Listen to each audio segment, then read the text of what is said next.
আসসালামু আলাইকুম প্রিয় শিক্ষার্থী বন্ধুরা, আজকে আমি যে ভিডিওটি করছি সেটি হচ্ছে আরবি সাহিত্যের গদ্যাংশের অনুবাদ নিয়ে। কারণ আরবি সাহিত্যে গদ্যাংশের অনুবাদ তো লিখতেই হবে, আর অনুবাদগুলো কীভাবে হচ্ছে লিখতে হবে সেই টপিকটা নিয়ে এসেছি এবং কোন অনুবাদগুলো ইম্পর্টেন্ট সেগুলো নিয়ে এসেছি। আমি আল বারাকা পাবলিকেশনের যে অনুবাদগুলো দিয়েছেন, কারণ এখানে হচ্ছে আরবি সাহিত্যের অনুবাদগুলো আসলে নির্দিষ্ট কোনো গদ্যাংশ দেওয়া হয়নি তেমন একটা, সেই জন্য হচ্ছে আর এখানে যেই অনুবাদগুলো দেওয়া আছে আপনার এই যে প্রবাদ প্রবচন, হাদিস, এই গদ্যাংশে যে অনুবাদগুলো দেওয়া আছে আল বারাকা পাবলিকেশনে, সেগুলো হচ্ছে পুরোটা শেষ করতে পারলেও ইনশাল্লাহ আশা করি যে কোনো একটা আসবে।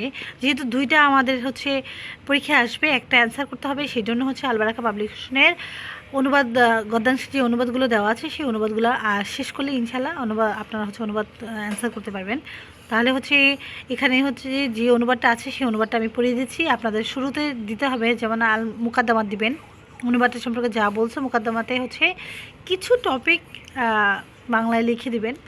যেমন হচ্ছে কেউ যদি হচ্ছে কাঁটাযুক্ত গাছ রোপণ করে তাহলে সে সেই গাছ থেকে কাটেই পাবে, কারণ মানুষ হচ্ছে কাজের ফলাফল তার রকম অনুপাতেই পেয়ে থাকে। এরপর যদি কেউ আঙ্গুর ফল গাছ রোপণ করে থাকে তাহলে সে সেখান থেকে আঙ্গুর ফল গাছই পাবে। অর্থাৎ মানুষ যা কাজ করে ফলটা সেভাবেই হবে, সেই কথাটা হচ্ছে আপনি মোকাদ্দমাতে দেবেন। এরপর মাখাজে হচ্ছে বলতে হবে যে আর এই আলোচ্য প্রবাদটি আরবি সাহিত্যের মুনতাখাবুল আরাবিয়ার ইমসালুল আল হিকমুল আরাবিয়া শীর্ষক প্রবন্ধ থেকে চয়ন করা হয়েছে।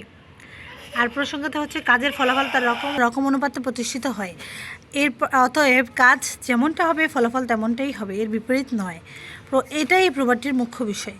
আর অনুবাদে বলা হয়েছে লাও যারা লিমরু, যদি কেউ হচ্ছে আঙ্গুর বাগানে আবাদ করে আঙুর, লা জানা মিনহু ইনাবান, সে সেখান থেকে হচ্ছে অবশ্যই আঙ্গুর ফলেই পাবে।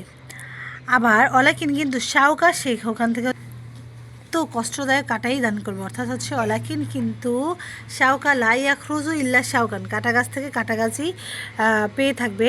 মুজিবান লা ইনাবান, সে মিনু অবশ্যই সে তা হতে সংগ্রহ করতে পারবে ইনাবান আঙুর। অলাকিন কিন্তু শাওকা, কাটা গাছ থেকে লাই আখরুজ উৎপাদন করতে পারবে না ইল্লা শাওকান, কিন্তু একমাত্র কাটাই মুজিবান কষ্টদায়ক কাটাই হচ্ছে পেয়ে থাকবে। লা ইনাবান হুলুন, মিষ্টি আঙ্গুর নয়। এই যে এখান থেকে হচ্ছে অকাজালিক এমনইভাবে ইয়ার তার দুঃসাহী নীলা আসলিহি, প্রত্যেকটা বস্তু তার নিজের দিকেই হচ্ছে ধাবিত হয়। অর্থাৎ অয়ানসি ইলাইহি, আশা করা যায় না, গাইরান সর্র, গাইর ব্যতীত কারণ অন্যায় ব্যতীত অন্য কোনো কিছু আশা করা যায় না। অমাহমা আকফা, আর যতই হচ্ছে সে গোপন করে রাখুক হিকদাতান, তার বিদ্বেষ,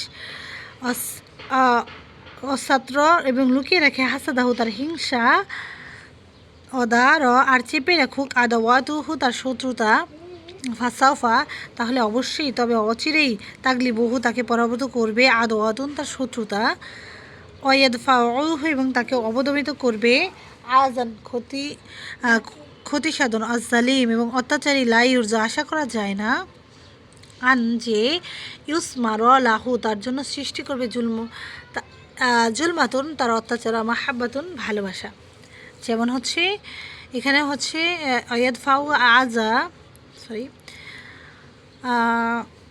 অয়াদফাউ, এবং তাকে অবদমিত করবে, আজান কষ্টদায়ক বস্তু, জালিম, এবং অত্যাচার, লাইউজ, আশা করা যায় না, আয়ুস মার লাহু, তার কাছ থেকে অন্য কোনো কিছু অথবা অন্য কোনো ফল, আল্লাহ জুলমাতুন, তার অত্যাচার ব্যতীত, মুহাব্বাতান, ভালোবাসা, ফিল কুলুব, অন্তরে, বাল বরং লা ইসমিরুর জুলমাহু, অর্থাৎ জন্ম দেবে না, জুলমাহু, তার অত্যাচার, ইল্লা হিকদান আলাইহি, তার মধ্যে হিংসা ছাড়া অন্য কোনো কিছু।